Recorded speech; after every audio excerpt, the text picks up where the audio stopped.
So, can you guys give me a little bit of energy here?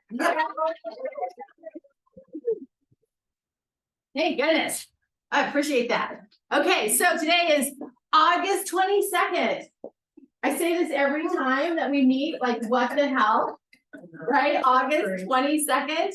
You know, I know a lot of people are taking their kids to college and kids' schools are starting and da-da-da. So there's a lot of activity going on, and then we're doing everything that we can to keep business going, right? So I want to have just a couple minute conversation. We have a lot of stuff to cover today, a lot of important stuff, but really kind of want to get a feel if anybody wants to share of what they're experiencing at this moment in business or in the real estate market. My first thought that comes to mind, and I'll just leave this as a cliffhanger, if it is, anyway, is July of last year is what I'm feeling right now. A little bit. Eddie and I had a conversation about the market last night. So, but that doesn't mean we don't keep persevering and being persistent and consistent, right, Linda? Right. So Linda's also going to be sharing some of her ahas from Mega Camp. Mega Camp moments with Linda White. Yeah.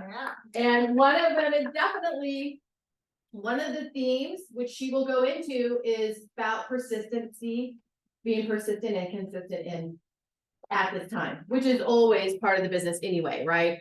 Okay, so let's go on. So, quote of the day, the motivational minute. Gus, what does that look? Read that. All right. Success is getting what you want. Happiness is wanting what you get. Yes, sir. What does that mean to you? Just gotta keep working at it.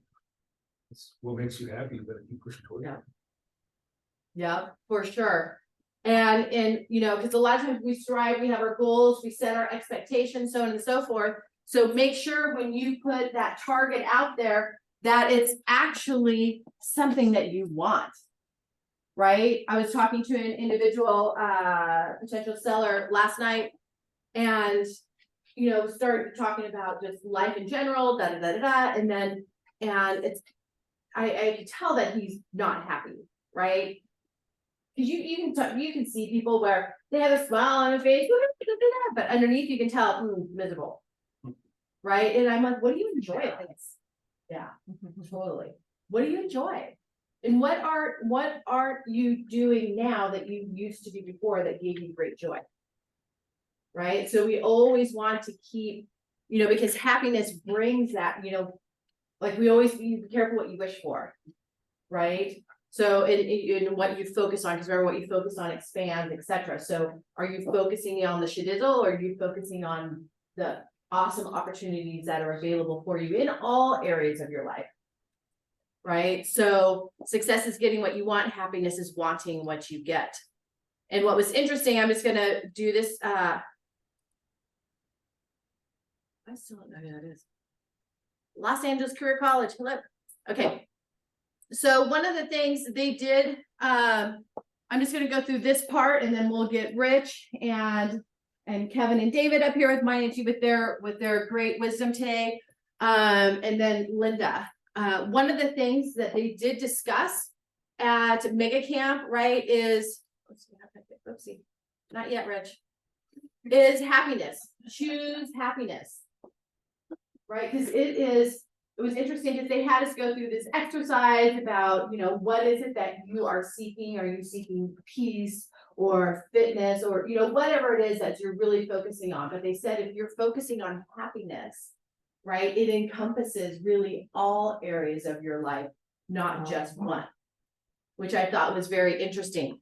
So choose happy, right? So whatever you're going to say on your final day will be determined how you live your third dimension of happy each and every day.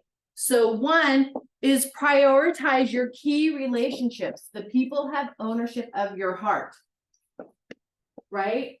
Prioritize that, right? So for me, obviously it's my 3 children, right? That brings me such joy, and I want to do everything I can to be with them and create those moments, right? Steve always has to make an appearance.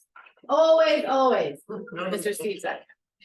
So prioritize your key relationships, the people of ownership of your heart. Right, so my kids are my first priority, and then each and every one of you are my second priority. Right, and I don't mean, it's just, but you guys all have a place in my heart, right? I love this office. I love the team. I love going through the journey together. Sometimes, we have our ups and our downs and our disagreements and Stephanie, why would you say that? Whatever, because I can. But, make sure that you prioritize those key relationships. To honor your personal commitments. Honor your personal commitments.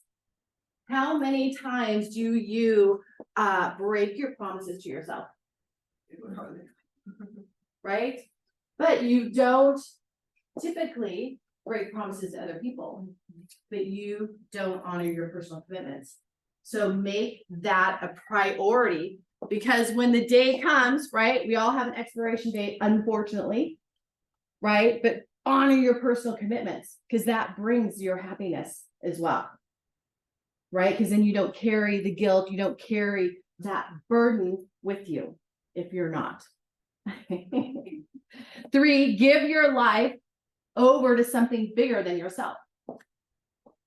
Right? When you're giving, I'm trying to think what one quote that one guy that says, if you're giving, you're living. I thought that was pretty cool. This guy came up and told a story about when he was, I apologize, I don't remember exactly what country, but a third world country, he was there. And this one gal told him, said, hey, you have to go to the trash dump. Right? Well, we want you to check out the trash dump. He's like, why do I need to go to the dump? Right? And they're just like, just come with me. So he goes there, right? And when he gets there, he realizes what the trash dump is. His parents are bringing their children to sell, so they can go to the dump. Specifically their daughters. Yeah. So, all of a sudden it's just like, and we're hearing, I don't want to go deep, but anyway, right? So it's like, oh shit. So when he left there, he was like, he didn't want to accept that that's something that's happening in life, in this world. Right? So he kind of ignored it a little bit. Then he's like, I can't anymore. So now his mission, right, giving his life over to something bigger than himself, is to save these children. Right? So he has started, this foundation, so on and so forth, and has saved, 78 children so far. Quite a few. And Yeah. it's part of his team's strategy, and a portion of the proceeds from the sale of their homes goes to that particular charity. So they include that in their listing presentations, and all they do is a part of, what they are giving back with the proceeds from. Yeah, so so sorry, I didn't mean to bring the mood down for a second. We'll bring it back up. But that's the point, is honoring, is give your life over to something bigger than yourself. And we all have different things, right? There's certain things that we're super passionate about, and then we can facilitate that, right, with this real estate business. Because remember, real estate is our financial vehicle, right, to get us the things that we want out of life, that brings us happiness, right? And then to help people, right? So it's pretty profound. So the formula is simple. Your life is made up of values and goals. So time block your goals. And I love this. Time protects your values. Time protect. I like that better than time block, right? We talk a lot about in your schedule, the non-negotiables. Why don't you say I'm time protecting me, right? As I honor my personal commitments and the people that are important to me. So anyway, that's what I wanted to share. So thank you very much. Mr. Rich Pisani, broker moment. Woo! Well, good morning. Good morning. Good morning. What's with the wedges? What is the theme? I'm just trying to figure out the theme. Oh, Bananas. It's, Survived the hurricane. yep, Oh, okay. it's all the Alright. fruit that fell off the trees. Ah, okay. There we go. Alright. Anyways, so, you know, I bring to you, and I don't think I brought this up, um, things that happen in other offices so that we learn from things that have happened. If you're a listing agent, if you're going out on a listing, please, please, please pull the title report. You've got title reps who are willing to give you a title report, because here is what happened. An agent went on a listing agreement, a listing appointment, just pulled the profile from Realist. And if you look at the profile in Realist, it looks like there is the property's held in trust, and there, you know, and the person that she was dealing with said, yes, I'm the only person who needs to sign for the trust. So signed the listing agreement, got an offer, had the seller sign the agreement, and the seller says, yeah, I have other partners, you know, but you know, I'm the person who signs my trust, but you need to deal with these other partners, and there's this spokesperson who's for the other partners, you know, she kind of runs the show. So dealing with the other partner, come to find out, when you pull the title,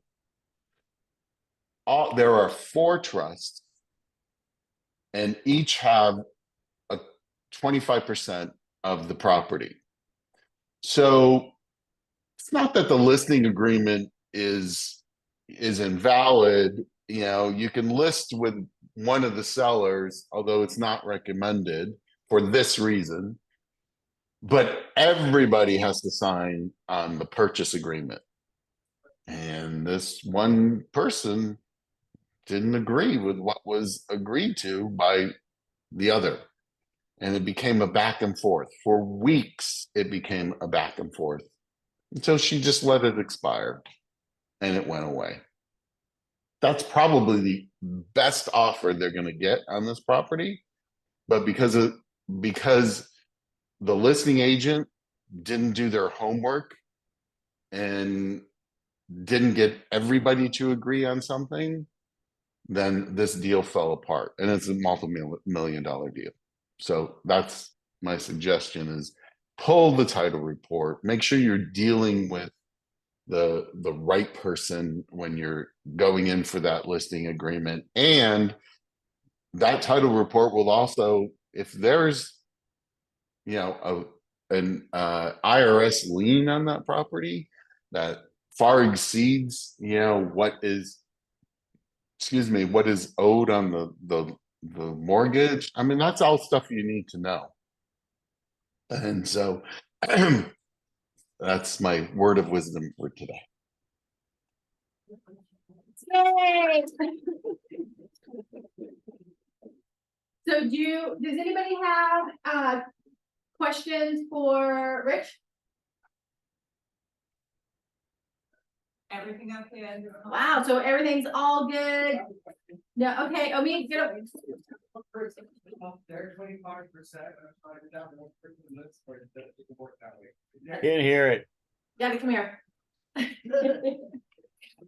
Come join us, Omi. So does that one person, do they sell their 25% interest in the property or no? No. Out of the 4 Rich, can people, you hear Omi? Sorry. Can the one person sell the 25% interest in the property? Sure. But the other owners didn't want to buy that person out. This person was the matriarch, was the holder of the golden key. They abide by what she decides. got it. And she didn't want that deal that was signed by the one person who didn't really explain what the dynamics was. So, yeah. I expound on that? Any other? Steve Sachs wants to say something. I'm sure you'll be able to hear him. Sure. I had a situation with a portfolio in Sherman Oaks. Trustees on the property. And one of the trustees, they were all equal trustees, one of them had to sign a listing agreement, I signed a formal listing agreement. I brought in 11 offers. The highest one was 11.625 million. Two of the trustees said, I don't know Steve Sachs, I don't trust Steve Sachs, and they all 3 family members hated each other. So they wouldn't sign off on the 11.62 million. They wanted to, they fought with each other incessantly. One family member said, we want you to buy us out at the 11.62. It goes, no, we want to list it with somebody else. And they wouldn't do it, so they went to what they call a partition sale. They forced the courts to take control over the property, because 3 trustees couldn't agree with each other, and they do what they call a partition sale. Now that they took the listing away from me, they gave it to Marcus Millichap, and now all the offers in there are between 9.2 million and 10.3 million dollars. Now they've lost 1.6 million dollars in value, and the highest offer is still the offer that I brought in at 10.3 million. So and now they're all pissed at each other, and now two of the trustees are being sued by the 3rd trustee because they didn't take the 11.6 that I originally brought in, because they wanted the deficit judgment at the close. So if it closes at 10.3, then they want the other difference of the 11.6 that they would have gotten. So even if you do have a trustee to sign off on it, they all have to agree on it, or you're just spinning your wheels and wasting your time, like I thought I was. So have fun. Good luck. Yeah. Expensive lessons, unfortunately. That's Hey, right. Rich, Yes. I think maybe also besides ordering that preliminary title report, maybe also to, when you get the listing, especially if it's ahead of time, be to order that NHD report at the same time.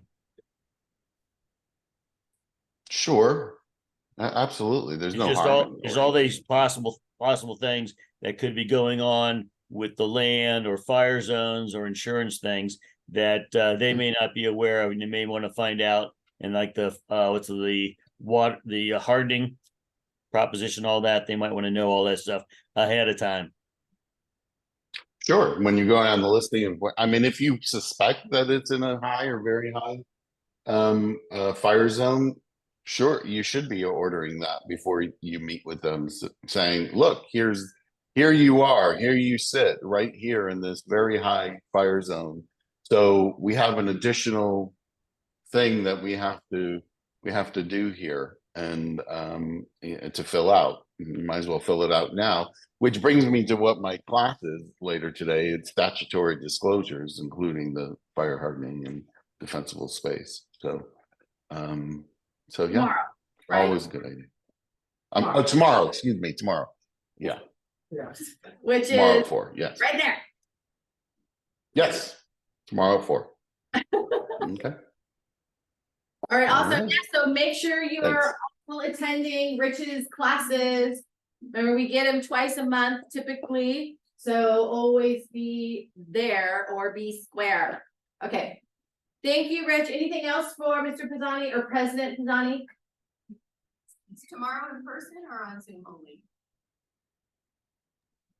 Zoom only.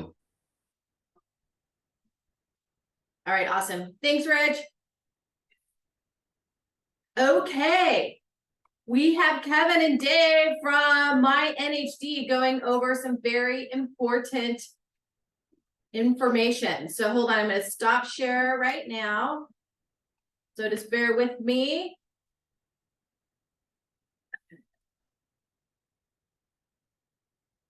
Okay.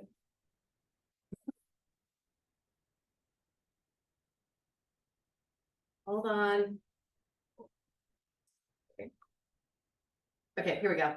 All right, so yours is here, right? I'm going to view slideshow, go like this, share slideshow. Okay, so we can see the new screen, My NHD. Okay. All right, come on down. Good morning, everyone. This is the Kevin and Dave show. I'm Dave Reisman. I've got over 12 years of experience in the NHG industry. Kevin happens to be the LA County manager.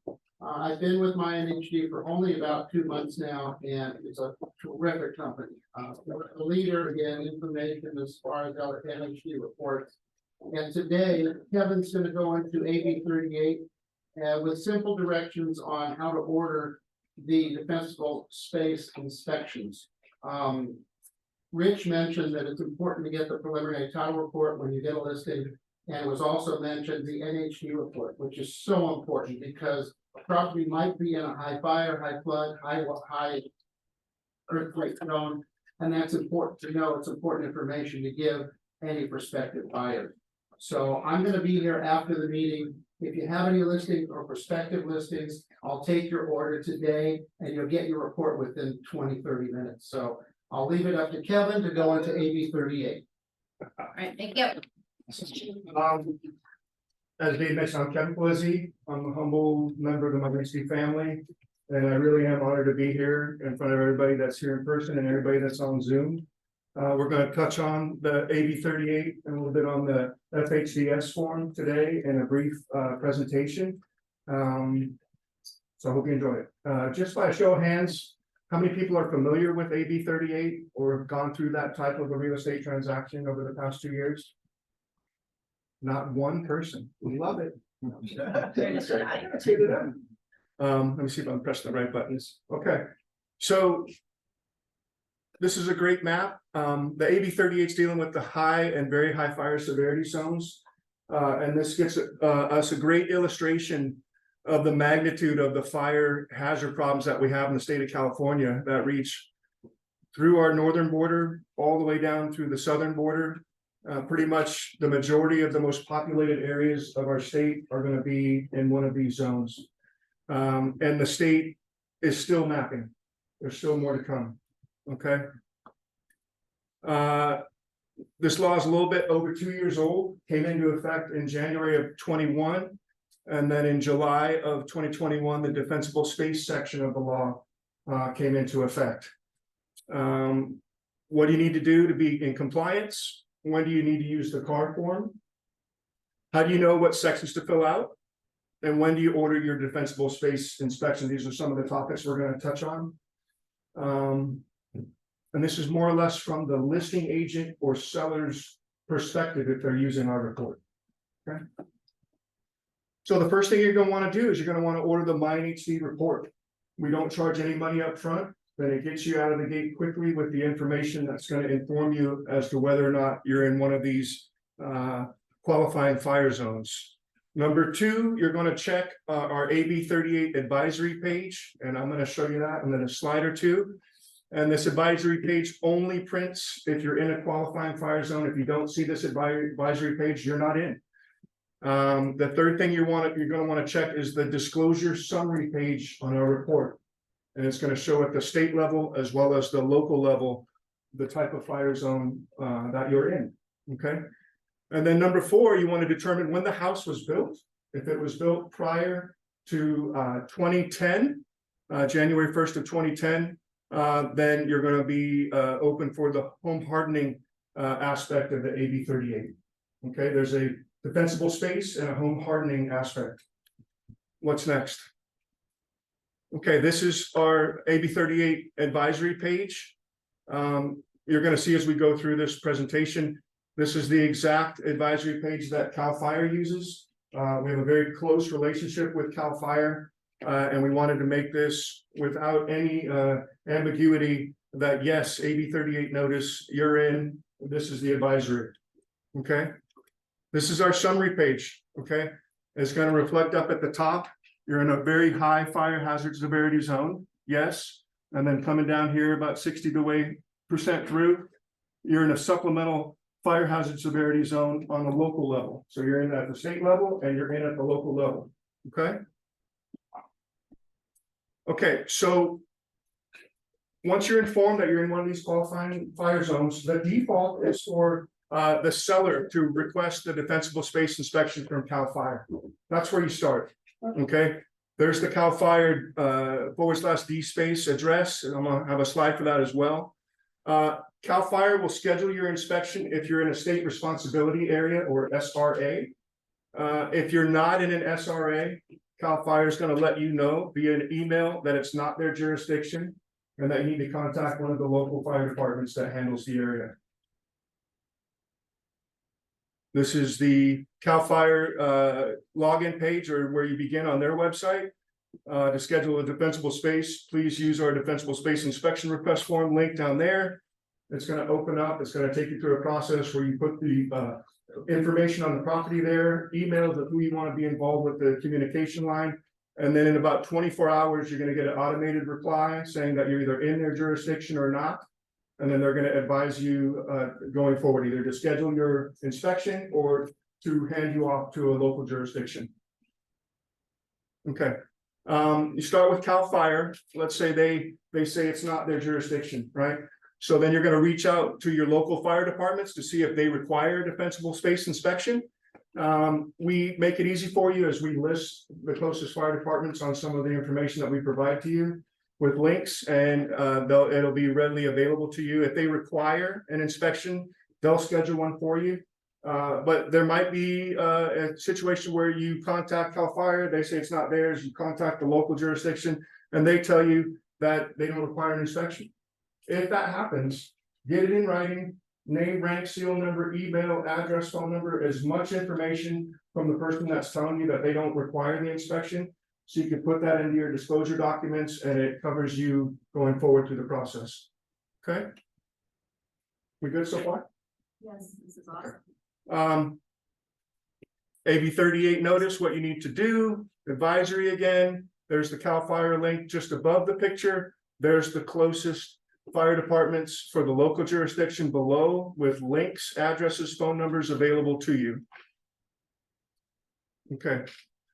Remember, we said initially it's the seller's responsibility to get the ball rolling with the AB 38, okay? But it's a negotiated thing between the buyer and the seller, and the seller can hand it off to the buyer, and that's fine. And if that does happen, you use CAR form FHDS section 3 for that purpose, and I'll have a slide on that. And then once the buyer takes it over, they have a year from the date of the escrow closing to get the inspection taken care of. Okay, so if you're worried about, you don't have enough time on the seller side, you want the transaction to close, you can hand it off.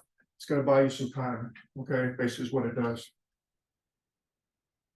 There's the CAR form, and on the bottom there, you're indicating buyer responsibility and signing off at the bottom. Because this law is about 2 years old, a little bit older, the seller might already have a compliance certificate on hand from his past inspections that they've had to do, or hers. And if that's the case, the seller can hand you their inspection certificate. It'll satisfy the compliant requirement. And if that is the case, they're handing you their certificate.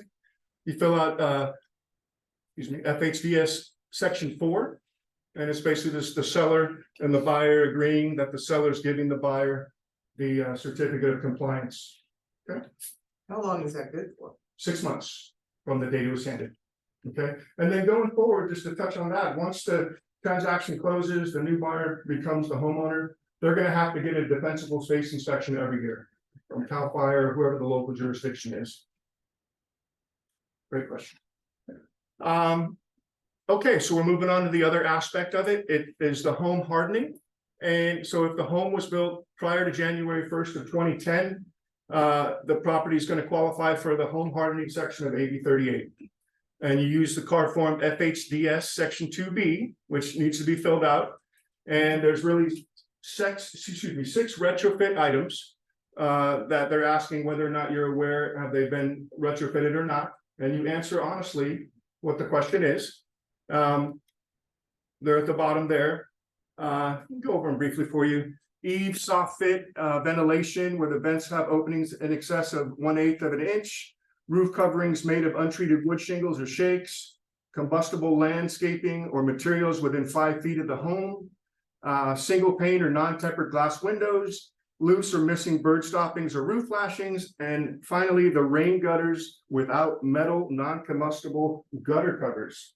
And why are all these happening? Because we're trying to make it more difficult for the fire to attack the home. Okay. From my perspective, the most ambiguity is with regards to FHCS form. They changed it initially from when it rolled out, and it's just can be a little confusing, particularly if you haven't dealt with it on a regular basis. Okay, we're not experts of the FHCS form, but we try to provide convenience in our report with that form. Right, I would defer to your office leadership if you have questions. And I would also defer, there's a toll-free hotline to CAR, they have a toll-free legal hotline, and they can answer a lot of the questions more specifically with certainty for you. But what we do is we provide at the end of our report, the FHDS form in its entirety, and then we also provide a decision tree, hopefully to provide convenience for you guys and gals. There's the FHDS form, and there's the decision tree, and the decision tree kind of walks you step by step on how to fill out the form. This will be a resource for you. It'll be at the end of every one of our reports. The more you go over it, the more familiar you are, that you become with it, the more you'll understand it. And it really does, you'll absorb it over time. You just have to go through it a few times. Another great visual map. So we have some interesting colors there, but in the yellow, we have the state responsibility areas. We have in red, the very high fire hazard severity zones that are under the state jurisdiction. And then we have some local very high fire severity zones in purple. And it's a triple layer map. And if you notice in the state responsibility area, a lot of the area still hasn't been mapped, still hasn't been specified. And they're kind of moving at a snail's pace, but it is a big state. So this mapping is going to change over time because the stringentness of these new ordinances is not going to get easier. It's going to get more difficult over time. So it's just something that we all have to learn together and become accustomed to. Okay, so if you just remember these triggers for the defensible space and home hardening, it really kind of keeps you centric on what's most important. The defensible space triggers are for residential properties of 1 to 4 units. Okay, 5 or more, typically it's not required. Okay, it's for properties in a high or very high fire severity zone, which will be indicated in the MineHD report. And it's effective for escrows that began closing on July 1st of 2021, all the way to today and beyond. Okay, defensible space. Home hardening, similar but different. Residential units 1 to 4. Okay, homes built prior to January 1st of 2010. And if the property is in a authorized fire zone, high or very high fire severity zone, gonna learn that from the NHC report. And in 2010, what happened is the building codes became a lot more stringent. And that's why the platform 2010 to today, you probably won't have to worry about it. January 1st, 2010 and prior, the building codes weren't up to par as to where they need to be today. We're good? You let me know if we're not.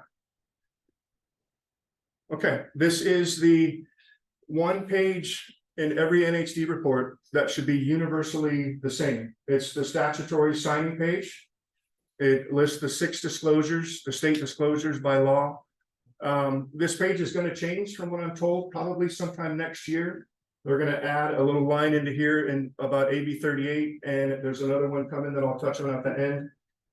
But third-party providers like ourselves are not supposed to not supposed to change the statutory page. Has to be changed by the California state government. So this is where we make reference to the AB 38. Again, in our summary page at the top at the state level.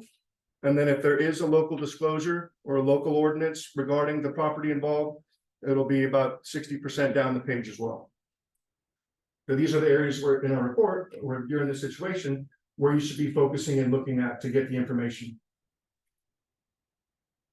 Okay, city, county, local disclosures. This is our hazard local disclosure page.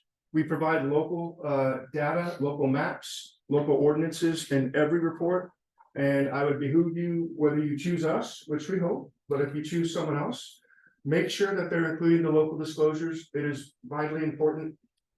And I'll have an example coming up, but oftentimes if you're just going by state level data, It could be misleading because local municipalities could have their own ordinance that supersedes that. And if you don't have the local data, you're not gonna know. So it's very important, whoever you choose, make sure they have the local data in the report.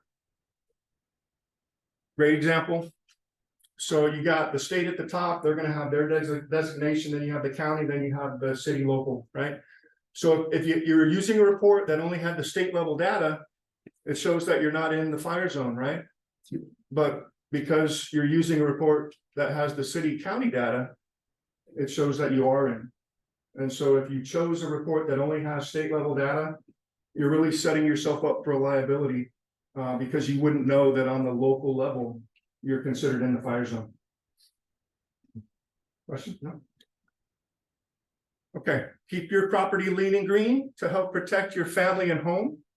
Defensible space coupled with home hardening is essential to improve your home's chance of surviving a wildfire. Defensible space is the buffer you create around the building on the property, grass, trees, shrubs, and any wildland area that's surrounded. Defensible space zones. This is actually kind of an older slide, so please forgive me. There's actually another zone, if you will, and I'll explain it. There's a called zone 0 is 0 to 5 feet out from the property. Zone 1 is 30 feet out from the property. And then zone 2 is to the edge of the property line or 100 feet, whichever comes first. Okay. And in these zones, they're going to come out, they're going to look for shrapnel, trees, firewood, whatever might be aiding the aggressiveness of a fire to burn with any kind of ferocity on the property. Yes, sir. How about synthetic grass? Is that liability? I'm sorry. Synthetic grass. Synthetic grass? It's gonna be a determination by the folks that come out to inspect. If they deem that it is, it's something that might need to be removed. It's flammable. It's very. There you go. It's all the way, usually to the Yeah. property line. Well, if going in, if you know it's made from some flammable materials, most likely that's gonna be a red flag when the fire department comes out to inspect the area. So it's just something to definitely be aware of. But it could change from person, inspector to inspector, or whatever for that. It's CAL FIRE is where you start. If it's not their area, they're gonna hand you over to a local jurisdiction. Pretty much the inspections are gonna be universal as far as what they're looking for to mitigate, brush and things like that. They're gonna aid a fire. And now that you bring that up, CAL FIRE doesn't charge a fee for this, but some of the local municipalities do. And there's no rhyme or reason. It's just what they figure that they need to charge. And I've seen it as low as $50. I've seen as high as $250 just to have someone come out and do the inspection on the property. Okay, as we were talking about local ordinances, sometimes they're a little bit more stringent. You see at the state level, they're going out 30 feet and then 100 feet. For whatever reason, we're using San Diego County. Their zone 1 is 50 feet out, not 30 feet. So it's just an example that sometimes the county and local jurisdictions kind of tighten the screws a little bit more than the state, and they have the right to do so. So things to be aware of, right? Okay, just another, I'm blocking at the top there, but just another reminder, there's the link to the CAL FIRE page where you get started. And their page is the same as ours with no ambiguity. Here's a sample of a certificate, if you will, compliance certificate. This is from CAL FIRE. The gentleman whose property this is, he works for our company. His name's Scott Rockline. He lives in Springfield, California, and it's a very heavily brushed area. And notice the inspecting fire person up at the top, their phone number, the address of the property, what needs to be done here. And most of the time they're going to come out, actually all the time, they're going to come out and try to be as helpful as possible to you all. It's not required for anyone to be there, but it's strongly recommended that the seller be there or the buyer be there if they've negotiated, or the seller's agent be there, because it's going to make so much more sense of what they want done to the property if you actually have someone with some skin in the game there while they're doing the inspection. Okay. I'm going to kind of switch it to what's coming at you next before I do that. Any questions? Or if not right now, come to us after the presentation. We'll be here for a little bit and happy to help. And even if not then, if you have our cards, reach out to us, let us help you, okay? Next on the horizon, it's called SB 63. And very similar to AB 38, but the SB 63 deals with moderate fire zones, okay? And the reason why this isn't more of a pressing topic, if you will, is because the state isn't finished mapping the moderate zones yet. So although it was enacted back in January 1st of 2022, the actual factual data that we need to work from to implement it isn't available. Okay, and we're hoping, we thought it was going to be available this year. Now it's looking like it's going to be available early 2024. But as of right now, a couple of things that don't change is the car form doesn't change. Thank you. There's no dispensable space inspections for the moderate fire zones at this time. Okay, as I said, the maps aren't available yet, and when they are, we're going to provide all the maps and all the detail that you need, and we'll probably take a very similar approach to how we did the AB 38, as far as when you're in this zone, this is what you need to do to be compliant, right? Good. Rich, did you want to say something? Yeah, I have a couple of questions and a comment. Questions are, you mentioned that on that page, you gave the local ordinances. So if there's a local ordinance, like say in Burbank Hills, that brush needs to be cleared around the property, so that would show up on the report. Is that my understanding? Well, no, if I, in the entirety of the way you asked your question, we wouldn't, in our Okay. report, we wouldn't tell you what brush needed to be cleared. What we would be able to tell you is that at the local level, let's use your Burbank jurisdiction, they decided as a municipality that the area, the APN involved, is in a high fire severity zone, and that they require whatever they want to fine tune their ordinance to be. Once the inspector comes out from the local jurisdiction fire department, they're going to be the ones that inform you as far as what needs to be done, as far as the defensible space is concerned, what type of brush needs to be cleared, what's in the way that they're not liking, because it's going to aid the fire's ability to burn. We don't do that. We just kind of facilitate you getting in contact with that entity who's going to come out, and they're going to have the final say. Does that answer your question? Okay, yeah, I guess I misunderstood what the local ordinance part of that report is.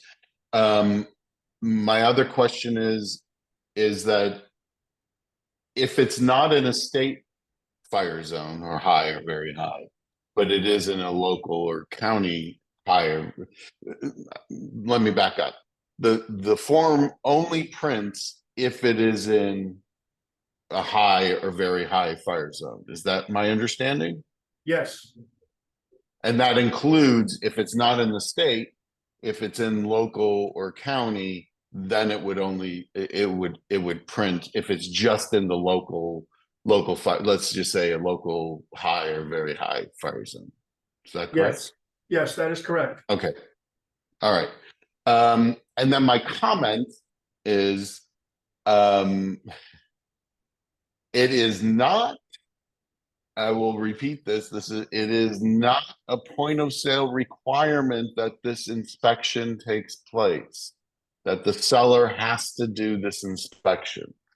I know that the law is interpreted sometimes that way, but CAR, Senior Legal Counsel, Gov Hutchinson, has said over and over again, there is only one area in the state of California, and it's up in Northern California around Truckee, and that's the only place that it is mandatory that the seller does this inspection.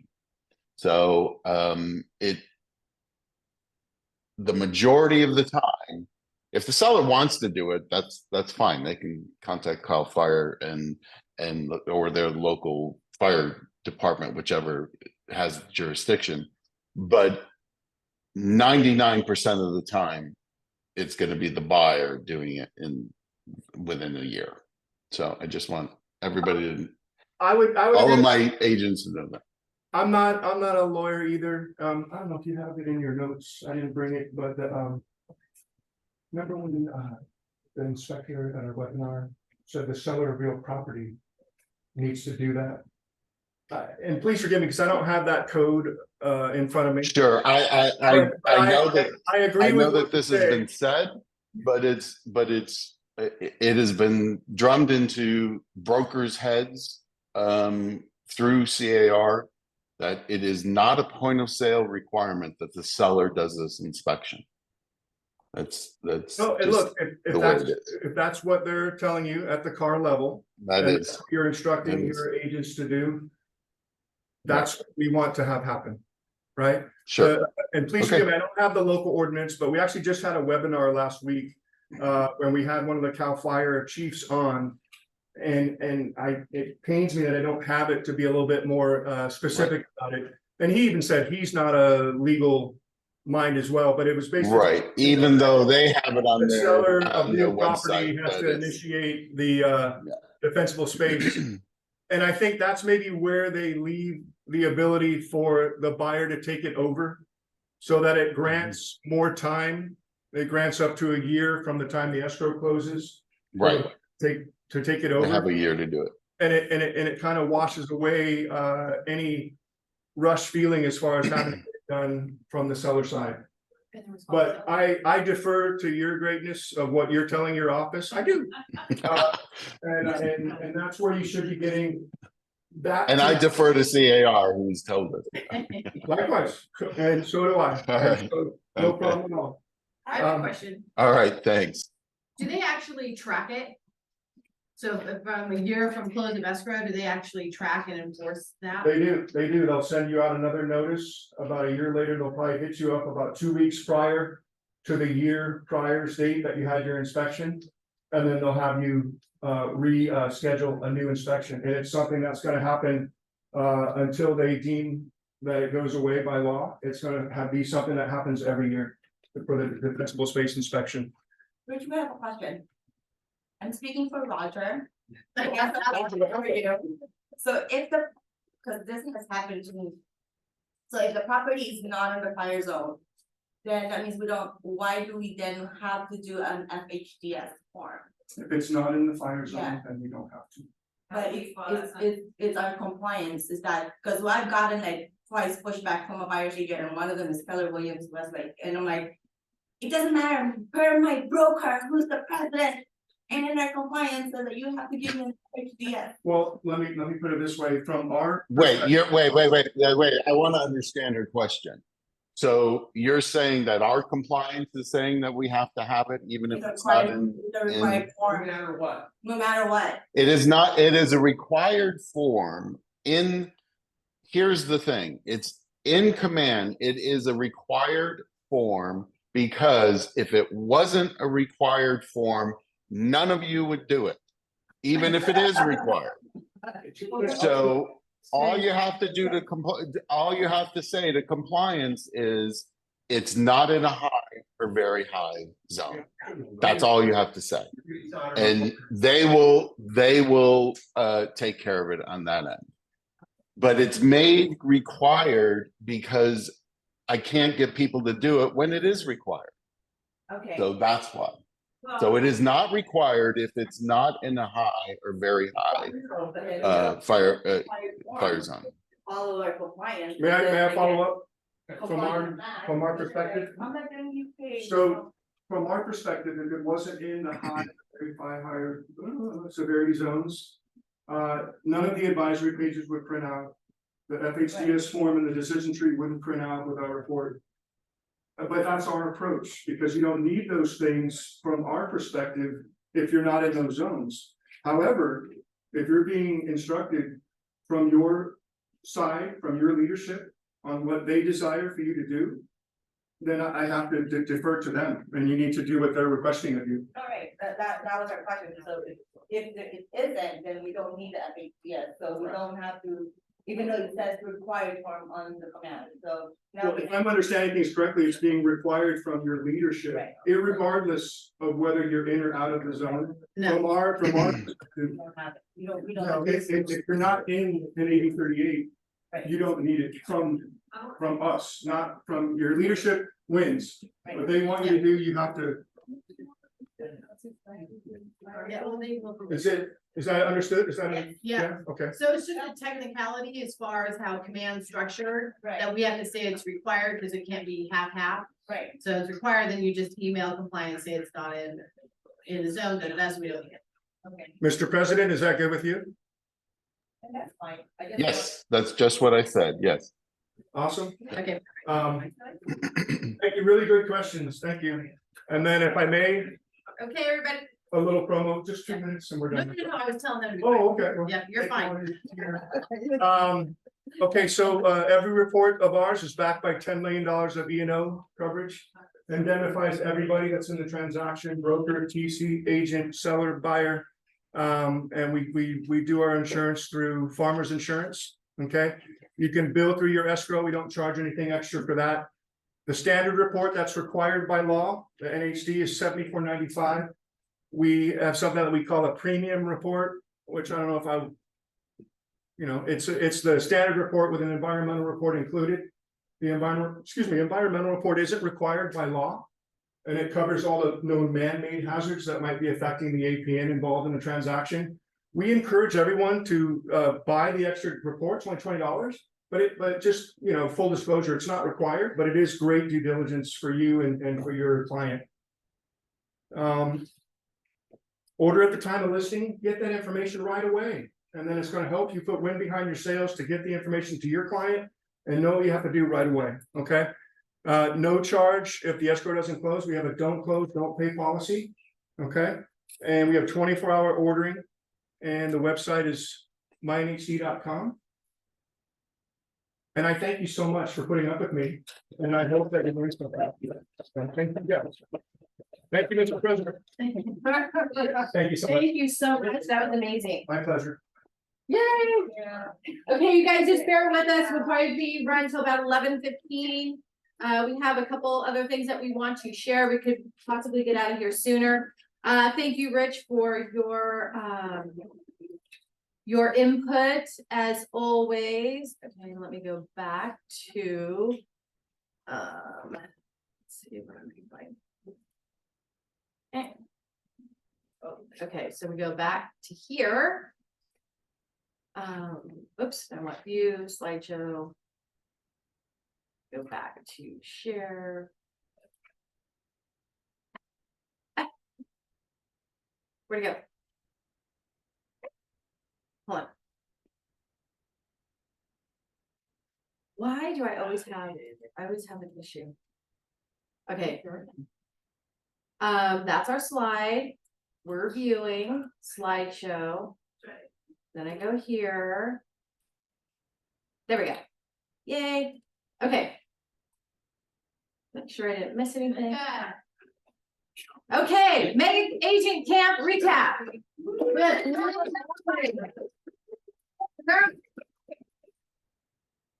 First of all, let me say, if you haven't been there before, you should experience. I've been, in business for many, many years, career before this. I've never seen a CEO so involved in an event, and the fact that Gary can be up there literally 8 hours a day for all those days that we're there, and be so engaged is pretty incredible. So it just shows how much he cares. Just wanted to make that. Okay, moments. First one, it's always the right time to buy real estate. Stop telling people it's not the right time. If they qualify, they should buy. The end. Okay. On a 30-year average, these are some of the slides that Gary and Jason put up, in the kind of opening part of the session. On average, 4% increase in equity year over year for 30 years. So, to say that real estate is not a good investment, it is on average. That's pretty significant. why is our market shifting and why is it the way it is? So currently, 89% of mortgages have an interest rate of 5% or under. What is the interest rate, not Cindy, anyone else today? 6.9, I heard today on average, just on the news this morning nationwide, 7.5% is the average, 7.5. So if we're wondering why people don't want to sell, it's because 70% of those people need to buy something else and they don't want to deal with new mortgage rates. Now, so what, but 1 in 5 own their home outright, no mortgage. How do we find those? Ben? Can we find those people with our title people? Can title help us find people without mortgages? Yes, you can. Okay. Absolutely. Okay, so those are people that we could be targeting. We could also be targeting, I think about 70% of that, you know, the people with the mortgage have 50% equity or more. We could be talking to those people about using their equity for investment. We could be targeting life events like divorce, unfortunately, or death, probate.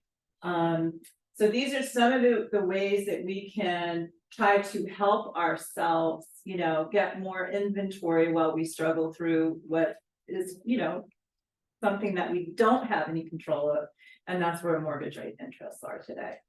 One other really interesting slide that they put up was really targeting millennials and young people that are buying $100,000 cars versus, you know, investing in real estate. And I saw this morning on the news again that on average, a new car payment is $752. How, I mean, Cindy, where would that go towards a mortgage? it kills it. Right, I mean, it would be, yeah, so definitely some conversations that we could be and thought-provoking, you know, having with people. Another note that I had on the happiness, you know, successful people aren't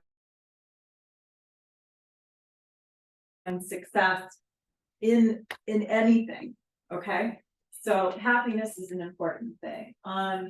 Back to basics, we need to have knowledge of home. I know this is hard for new agents or people that don't own homes, but that information is available here, you know, in this room, whether it be from, you know, NHD or from title or from home inspectors or the classes that we give there. YouTube, there's so many ways for us to educate ourselves and be the expert, which is what is expected of us today.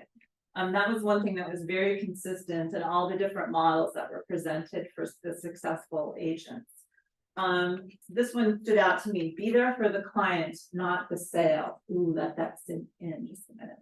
Be there for the client, not the sale. If you're there for that client, they'll remember that. If you're only there to sell their home, they won't. Goosebumps. Okay. This takes us to connecting with people, true communication. Texting is not true communication. If you know somebody, fine, it's okay to text with them. If you want to get to know somebody, you need to pick up the phone. You need to be face to face. You need to have that communication and connection in person. Again, another moment, stop counting conversations, start making conversations count. Okay. I mean, it's simple, but we forget in this day and age, and especially after COVID, we all learned how not to be with each other. And what we need to do is learn how to be together again. Listening, asking questions. I was really taken with Gary and his interviewing of the agents, which is essentially the format that, you know, it is. They have a slide, which by the way, I'll tell you where to find in command, on each of their models. That's really Gary, and he was so engaging to the point that he sometimes got into people's personal space because he was so interested. He was leaning in so far, so interested. And that was genuine and came across. So we have to remember that we need to stop talking so much and start asking questions. You know, I always say, if you're talking, you're not listening. I'm talking, you're listening. Well, good. Know your audience, bring value to the table. You shouldn't, you know, if you are going on a listing appointment for a fixer-upper, don't be showing them your luxury home listings, you know. I mean, this is kind of basic, right? Okay. Understand the client's motivation, not their criteria. Again, we spent a lot of time, how many bedrooms do you want? How many bathrooms do you want? What city do you want to live in? And instead of the, hey, why are you moving? What, what's facilitating this change? Because that will lead to deeper relationships, greater conversations, and ultimately will help you find the right property for that client and probably get you the listing. The one thing that was very consistent in all the models was that these people were making connections with people, not, it wasn't a fly-by-night business where they just, hey, let me have your listing and ran. They really were making connections with Luisa people. is teaching that. He said, find your motivation, dig in for motivation, and it doesn't matter the set, it matters the personal connection and the motivation. Exactly. Exactly, right? So it's connecting, and again, that's getting back to conversation in person, and not texting people. If you're afraid to talk to people, you gotta get over it. You can't be a real estate agent if you're afraid to talk to people. Or find a new You know. career.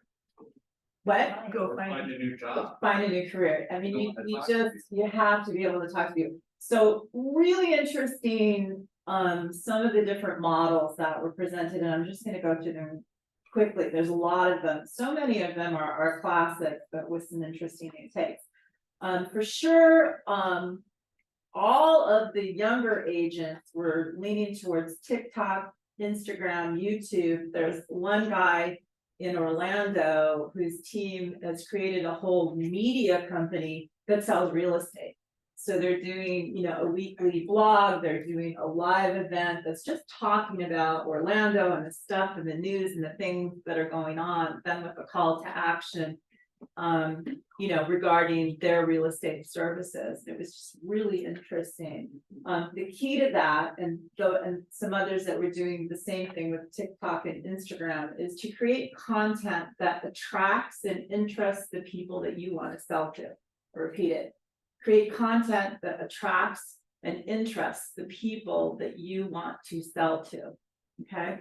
You want new home buyers, then your content needs to target them. You want luxury home, sellers, then your content needs to target them. Lots of events, some interesting ones. There's one very successful, and again, I should say that all of these teams or solo agents that presented were doing incredible numbers. There was a young man who's only 2 years in that's 78 units last year.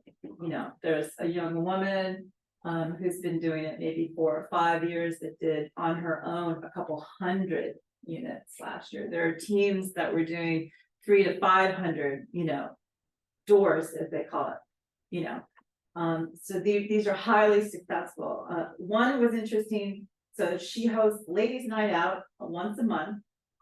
She pays for food and drink, but she partners with local businesses, and that could be, a bar or a restaurant, which is classic, but also a boutique, a spa, all different places. And she invites her friends and clients, and then they can also invite their friends and clients. And the point of that is, connecting with new people on a regular basis. So I thought that was a really interesting model. And she does it, again, consistently. Don't expect the first time you do it that you're going to have a turnout. When you do it over and over and over again, people know it and they become successful. People are doing events with meaning.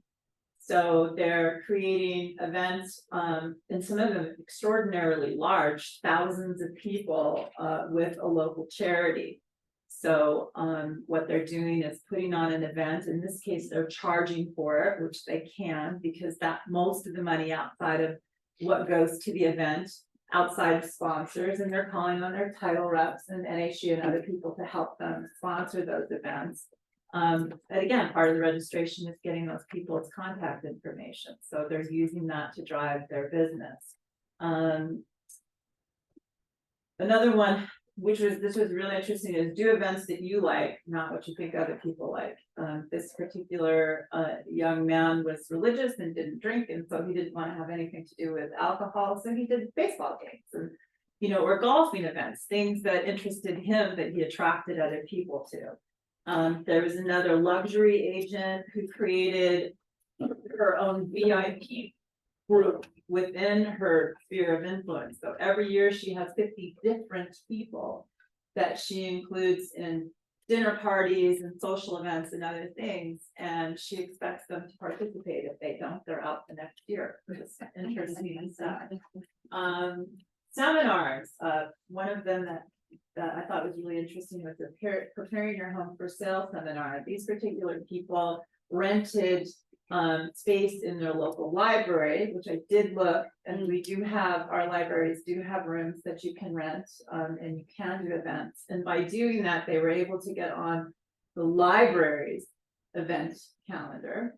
And they do this once a month, and they go through decluttering, staging, all the different things that somebody, might want to do, and they collect their data.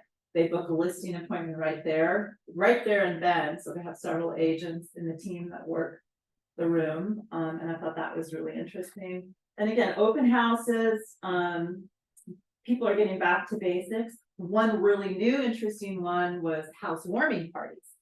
So it's a listing agent, and part of her pitch is that, when, or buyers, sorry, when we find your house and we get it, she sets a budget. We're going to throw you the housewarming party. All you need to do is give me all your friends and family's names and addresses. I'm going to send, and I'm smiling because you all know what I'm getting with this, right? I'm going to send out the invitations. I'm going to do all the food and drink. All you need to do is show up and, and tell your family and friends. I'll invite them. So I thought that was a really interesting, new, unique way. And she gets at least one new prospect, qualified prospect out of each of those. And golden letters, some people having great success with that. Interesting tidbit is in the golden letters, they're doing a unique phone number and email address specific to that, so they can track their metrics of what comes from it, rather than just using the regular phone number or email address. So I thought that was interesting. That's good. In all these cases, they did it over and over and over and over again. These are things that they did consistently over and over. So my takeaway is you can't do it once and expect, something to come out of it. My other takeaway is find what works for you. If you're not comfortable door knocking, don't do it. There's a list of other things that you can do, so on and so forth. In Command, you can find the PowerPoint of each of these models, financial as well. There's a lot of different content. So in Command, if you go into main menu, into Connect, which is up on the left-hand corner, and then type in MegaCamp 2023, you'll find a tremendous amount of content of these slides that you can go through that are interesting. And that is MegaCamp Moment with the new one. That was amazing. Not to mention, I know where to find Stephanie in Austin at night. She was at the library. Oh my God. Anyway, so next time we go to Austin, I found out a new thing. So we can have it next time we go. A friend of mine used to bartend in Austin, and he said there's all these different secret bars. Like hideaways? So there's, you can go to a speakeasy, but there's a private club right in a parking garage off Congress. There is one where you go into this place and you say, I need to have the code for the floppy disk repair shop. Right? They give you a code and you plug it and go in and go. No, I didn't know that until I got back. Oh. So I got so I really like excuse to go back there. yeah, so now, I go back next month, which is cool. So anyway, it's fun learning. I mean, as all of you know, I've been going to Austin for the last 5 years and I absolutely love it. And it's fun getting to know more of the stuff that happens, but it's always an incredible experience, especially at San Jack. Okay. So congratulations to our agents that did, you can't even see it. I don't know why this thing's not going away. But anyway, that closed over 2 million in July. So Lee Black, Team Selick, Robin, Nikki, Jasmine, Susie, Doug, and Gurinder. Woo! You all. Then we have some other exciting. So welcome to the Keller Williams Calabasas family. And here, Tammy. And guess who's back? Team Smith. Yeah. Woo!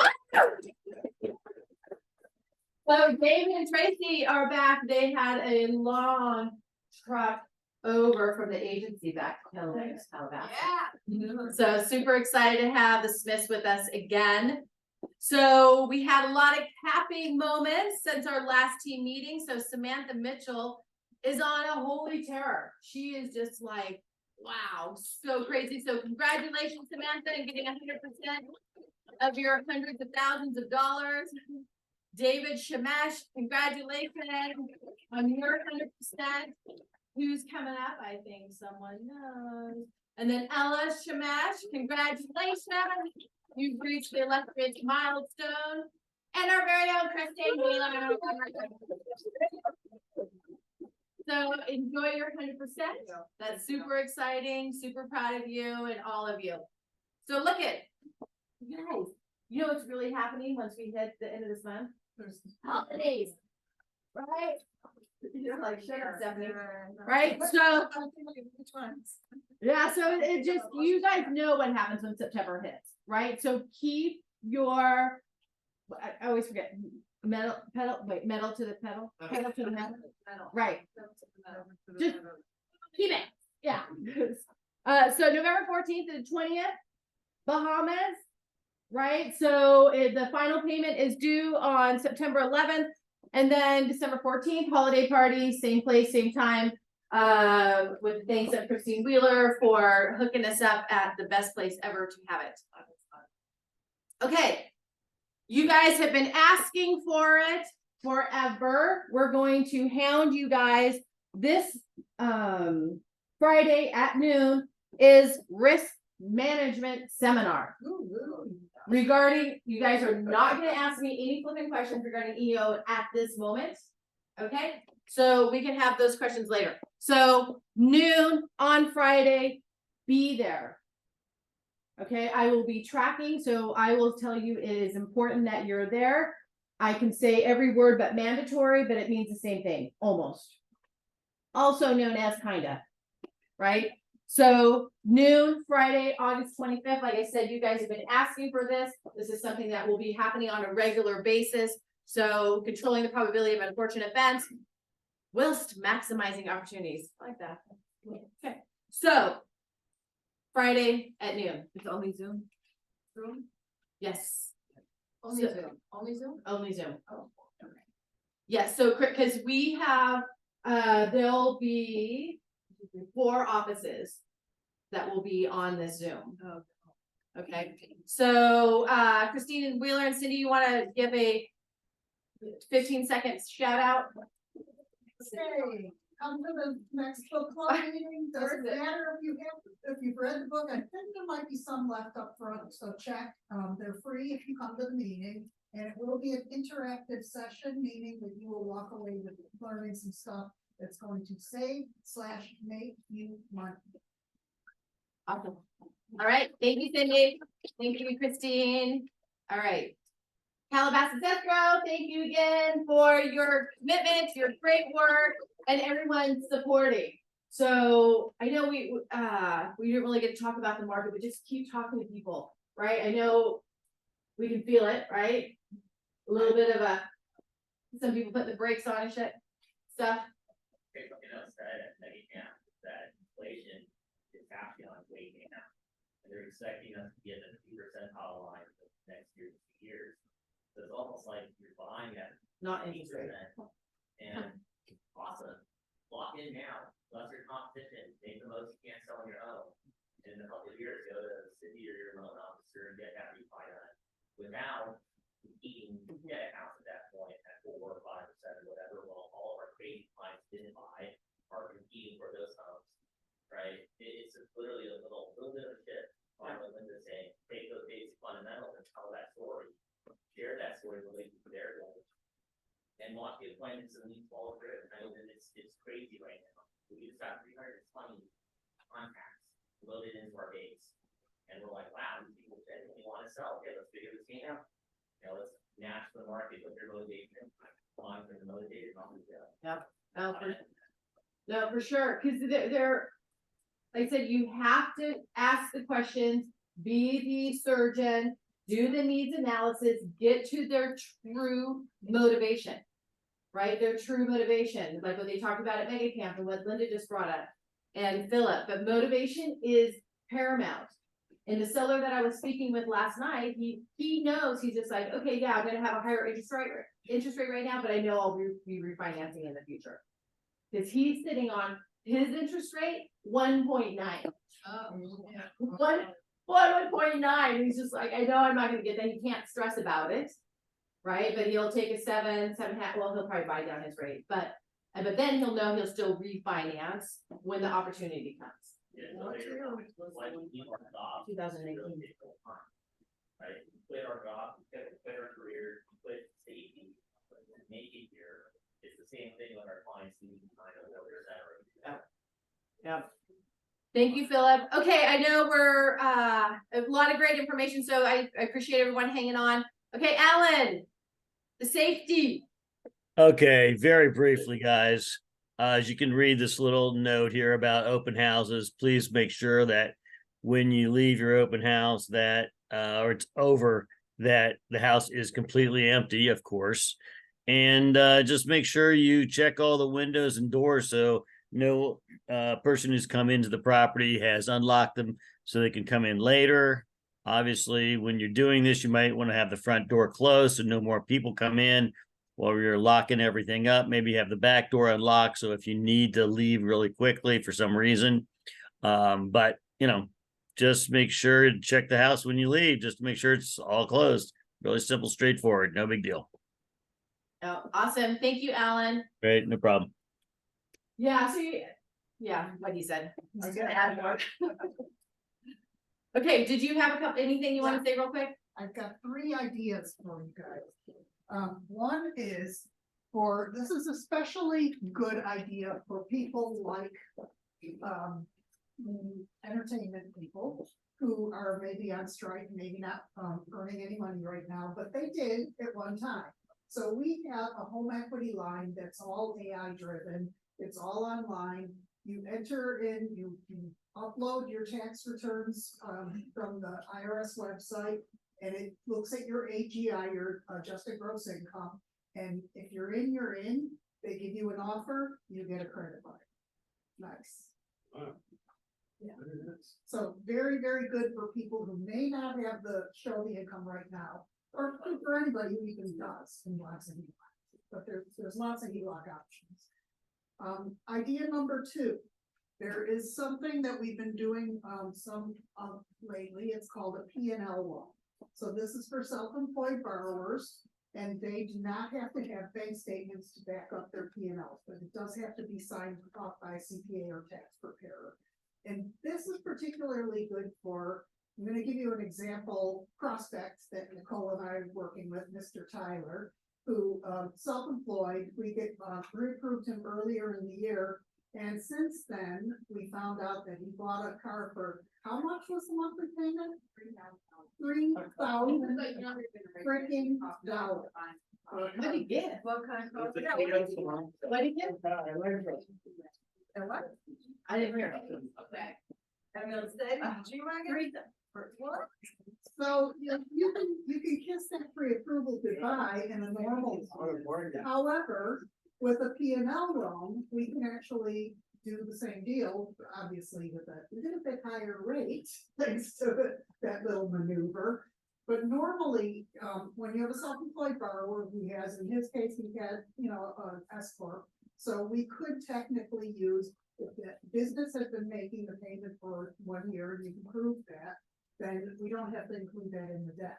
But it's a new car, so he can't pull that one for a year. But he can get in with a P&L loan, and then next year he can refinance into a little bit better price loan. That's idea number 2. And then the last thing, I really took to heart what Stephanie and Philip were talking about at the last meeting about knowing our numbers and tracking and just understanding kind of where you stand with your business. And I looked at my book of business and I got my statistics. And one of the things that I discovered is that this year in particular, I've noticed a big decline from lead to app starting. So I get, it's about 30% pull through from if you give me a lead and then they actually go through and give me an application in loan docs. I don't know why it's so low, but I was talking to people and I found out that apparently, B of A at one time did a study on this, and they found that there were two things that really improved that pull through. And it's something that we can all do. One was if the agent was on the phone with the client when they called, so it's a three-way conversation. I don't know why that improves it, but I'll take it. And the other is that if you have the client start the application before they even call it, like if they're, for whatever reason, they don't jump out and call me. Either way, you give them my information, you give me their information, you send them my app, which is really on my signature, my email signature that has my website and app, and just say, just go ahead and start the app. She'll call you as soon as she gets it. Those are two things that really improve the culture. So throw that out there. That's awesome. Yeah. Any questions? Yes. You guys do any DSCR loans? Yes. 1 to 4 units or over 5? We do them for over 5 now. Okay. Yeah. And I say that with an asterisk because I haven't priced one in a while, so I don't know. I know a lot of people are looking for those things right now. But yeah. 4 units for like investment properties. Yeah. Where they may not have the credit on their own to purchase something. Yes. So the DSCR loans that a lot of residential lenders do now are a great way to get people into investment properties. Yes, and a DSCR loan, for those of you who may not be familiar, what that is we do not ask them for any income docs. We don't care what their tax returns say, or we don't look at their W-2s. All we care is the property itself in terms of cash flow. Used to be that the rents that you're gonna get have to at least equal the cost, the housing expense, PITI. But now they do it less than that. Yeah. They don't always work out. Yes. Cindy, on those loans, they don't check any there for anything. Nope. Wow. No 4506 T gets Nope. executed? No, they'll pull a credit report just as a normal thing, but They'll do a rental survey on the property, they'll pull out the market Wow. rents, and then based on that. They because would rents either are up approve so or high not. right now, it's a great vehicle to get your clients into. As investment an properties. example, if you get a mortgage and you put enough money down, and let's say your mortgage like, I don't know, 5,000, but you're able to rent it for 6,000, that's it. Yeah, absolutely. No, we don't care what your income is. Yeah, but you need to remember that the PITI. Well, she said, if the mortgage. making 6,000 and the mortgage is gone. Yeah. But yeah, you gotta get Taxes, that for taxes and insurance. But remember, I said it's no longer 1-to-1. Now they don't, it can be top down and down. What's that called, Cindy? DSCR, DSCR. debt service coverage ratio. GSDR, okay, that's interesting. What are the rates right now on that, the average rates? On that, I mean, when you get into the non-QM world, first of all, the difference between the conventional and the non-QM used to be pretty big. It's very small right now. So you can get in some cases in the 7s and 8s, but it can also go up as high as the 12s, depending on the scenario and the risk factors. So those you really need to price out, and I'm more than happy to run numbers on any scenario anytime. It goes usually 30% down or 20? Oh, okay. Yeah, no low downs. Oh, okay. Any other questions? That's a bit of a complicated question. Yes. I have somebody that is in a receiving pension. He also works in the film industry. He is currently living in Colombia, but he's building apartment buildings and like flipping and selling. Mhm. Is there a way to do a HELOC using his pension? Perhaps. It's all, you know what? I found that there's almost always a way to do everything, so I would say definitely, let me look at it. Yeah, and I don't give up when I get a scenario, Man, I will dig and dig and dig till I find a way. All right. Awesome, thank you, yeah, that's great. And I like what you said about the warm handoff, if you will, with the agent. Cause there's been many times that when I've been out with the buyer, and then I'm just like, oh, hold on, I'll either pass the phone to them, or if I'm on the phone with them, then I just do a 3-way call. Okay. So we have Tech Talk with Sonia tomorrow at 5 o'clock, so please make sure you're there. And remember, Bahamas are calling you. We want to make sure that we get, I think we have like 19 people going right now. So other than, and Troublemaker will be there, so if anybody wants to go to the Bahamas, and we're golfing. You'll be in the second for something. Oh, and down. Yeah. Getting your shit into the bushes. Wow. I know. So anyway, so if you want to go, get your deposit in ASAP. Remember the contest, the teams are going out. We don't have time. So the teams are going out in the email, so you'll know which team you're on. We have golf day. Speaking of golf, we'll be at the driving range Saturday at 9 a.m. And then we have Facebook Fridays. And the most important thing on this calendar is the risk management seminar